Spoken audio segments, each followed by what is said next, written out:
शिक्षण थांबू नये म्हणून मला निवारा पालघर येथे आणले. माझ्या आईला वाटते की मी शिकून खूप मोठे व्हावे. मलाही वाटते की मी शिकून खूप मोठे व्हावे. परंतु आमच्या शाळेत फक्त 2च शिक्षक आहेत. या वर्षभरात माझी कधीही हजेरी घेतली नाही. निवारा पालघरातील जवळपास 80 मुले मुली या शाळेत शिकत आहेत. आम्ही सर्वजण अनाथ निराधार आहोत. आम्ही सर्वजणांना शिकून खूप मोठे व्हायचे आहे. परंतु आमचं हे स्वप्न पूर्ण होईल की नाही असं मला वाटतंय. कारण आमच्या शाळेत 127 मुले आणि आम्हाला शिकवण्यासाठी फक्त 2च शिक्षक आहेत. आम्ही दररोज सकाळी 10 वाजता शाळेत जातो. आमच्या शाळेत 1ली ते 8वीचे वर्ग आहेत.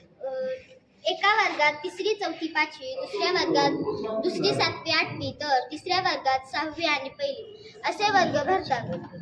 2 शिक्षक 2 वर्गात गेले की तिसऱ्या वर्गात आमच्यातलाच एक मुलगा शिक्षक बनून तेथे शिकवतो. सांगा साहेब सांगा, त्या शिक्षक मुलाने काय शिकवावे? मायबाप सरकाराने अनाथ मुलांच्या शिक्षणासाठी काही करावे मला असं वाटतं. आम्ही सर्वजण अनाथ निराधार आहोत. आम्हा सर्वजणांना शिक्षणासाठी एक शिक्षक द्यावा अशी माझी विनंती आहे.